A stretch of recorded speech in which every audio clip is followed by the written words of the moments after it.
Selamat pagi anak-anak yang terkasih, khususnya anak kelas 3 yang saya kasih, saya banggakan.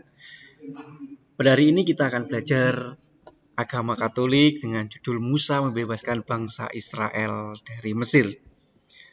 Pada hari ini Pak Erik tidak mengajar sendiri, tapi ada guru tamu yang luar biasa dalam mengajarkan agama yang bernama Ibu Agustina Retno Wahyuningsih, di mana beliau ini memiliki prestasi yang luar biasa dalam mengajar agama Katolik. Dan tak lupa Pak Erik juga mengingatkan bahwa anak-anak berdoa terlebih dahulu sebelum memulai pelajaran, dan Pak Erik juga percaya sebelum memulainya anak sudah berdoa. Nah, mari sekarang kita sambut Ibu Agustina Retno Wahyuningsih untuk mengajari kita agama pada hari ini yang berjudul Musa membebaskan bangsa Israel dari Mesir.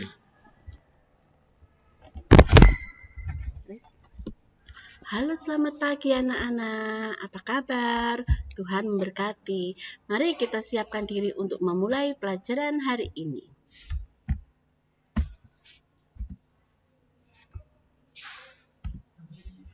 Musa membebaskan bangsa Israel dari Mesir.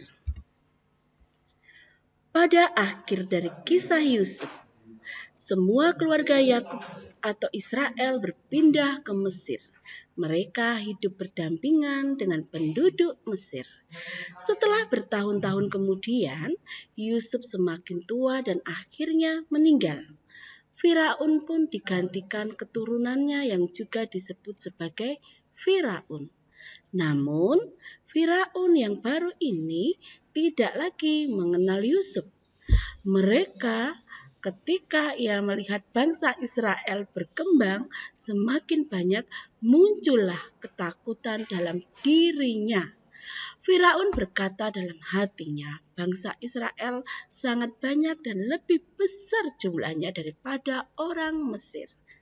Marilah kita bertindak, karena siapa tahu mereka bersekutu dengan musuh dan mengalahkan kita. Lalu Firaun dan para prajuritnya menjadikan orang Israel sebagai budak. Meskipun ditindas, jumlah bangsa Israel tidak bertambah banyak. Jumlah bangsa Israel tetap bertambah banyak ya. Maka Firaun melakukan pembunuhan terhadap anak-anak laki-laki bangsa Israel. Kenapa?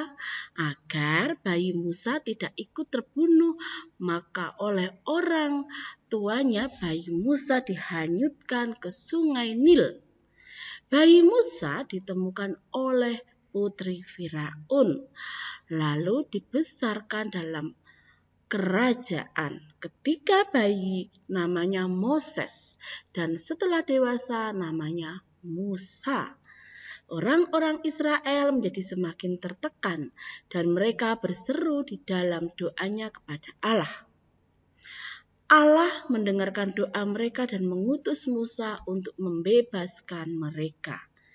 Musa dan Harun, juru bicaranya, meminta Firaun dengan baik-baik, namun ditolaknya.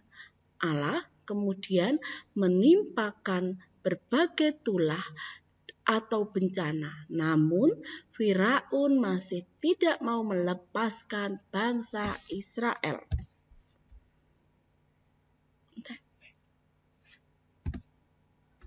Akhirnya Allah berfirman kepada Musa dan Harun agar bangsa Israel menyiapkan perjamuan makan yang disebut dengan perjamuan Paskah.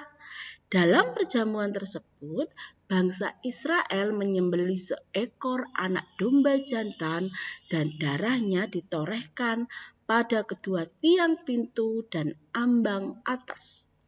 Tanda inilah yang menjadi tanda bagi malaikat bahwa rumah itu milik orang Israel. Orang-orang Israel melakukan seperti itu yang dipesankan Allah. Pada malam itu juga malaikat datang dan membunuh semua anak sulung Mesir. baik hewan maupun manusia, termasuk anak sulung Firaun. Firaun akhirnya mengizinkan bangsa Israel pergi. Setelah beberapa saat, Firaun menyesali keputusannya, dan ia beserta bala tentaranya mengejar bangsa Israel agar kembali ke Mesir dan menjadikan mereka sebagai budak. Ketika orang-orang Israel menoleh ke belakang, terlihatlah dari jauh tentara Mesir sedang mengejar mereka.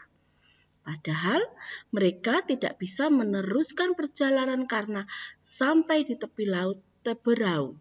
Mereka sangat ketakutan.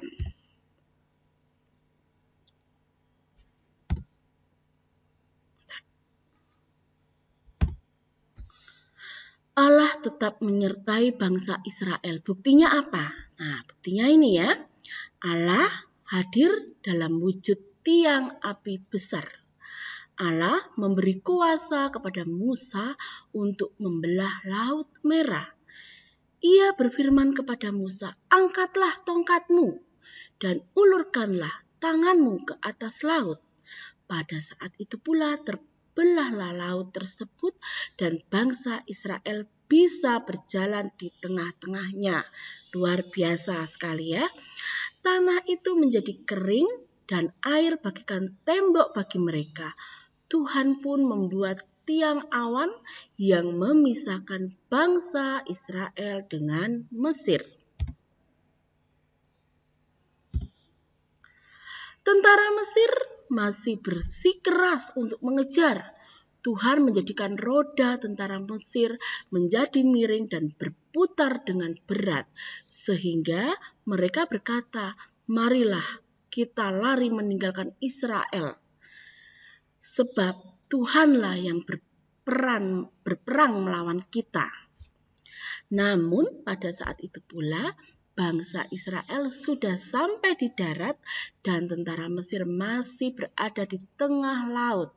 Allah berfirman kepada Musa, "Ulurkanlah tanganmu ke laut agar laut berbalik lagi." Maka tenggelamlah Firaun beserta tentaranya.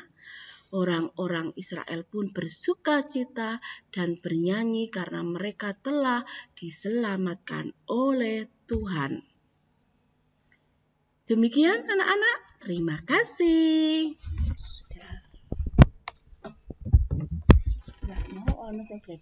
Terima kasih anak-anak, semoga pembelajaran ini sungguh bermanfaat bagi kita semua. Kita lebih mengerti tentang kisah Musa dalam memperjuangkan, membebaskan bangsa Israel dari Mesir.